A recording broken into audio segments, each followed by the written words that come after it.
RDC, le Rwanda, a créé aussi des groupes de faux à Zalendo, à l'est de la RDC, propos du ministre de la Défense, Jean-Pierre Bemba Kombo, à la 12e réunion du Conseil des ministres, qui a été présidé par le Congolais Fachi Beton. Ceci prouve en suffisance que des doutes de tout groupe qui va s'appeler Wazalendo, ce document doit être réprimé par les forces armées de la République.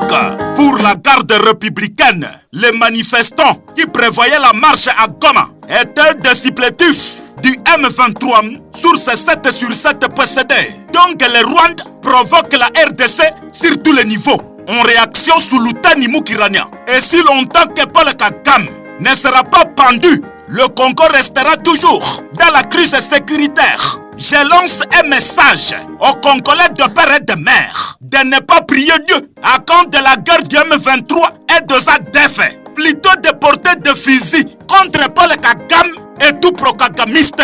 Le maire de la ville de Goma était à la barre dans le dossier massacre des Congolais le 30 août passé. Le maire de la ville a dit, je cite, « Je suis allé sur terre ce 30 août passé pour vérifier comment les hommes étaient déployés. J'ai visité plusieurs points vibrants de la ville.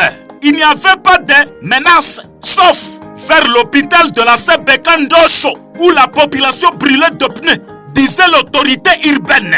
Quelle est la force qui était déployée dans les endroits où les personnes ont été tuées? Réponse du maire de la ville. C'était la garde républicaine. Vraiment c'est dommage.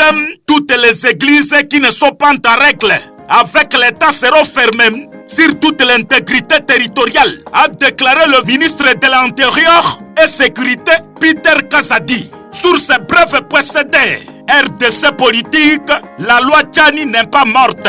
Elle est toujours en vigueur et reste plantée dans le cerveau du professeur Tchani. Lors de la session du septembre 2023, cette loi de père et de mère congolais sera débattue à l'Assemblée nationale.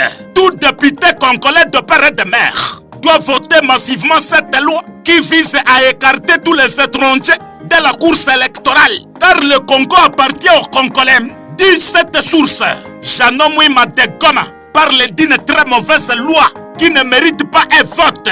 Il faut comprendre certaines réalités. Barack Obama a dirigé correctement les Américains. Est-ce qu'il était de leur tribu?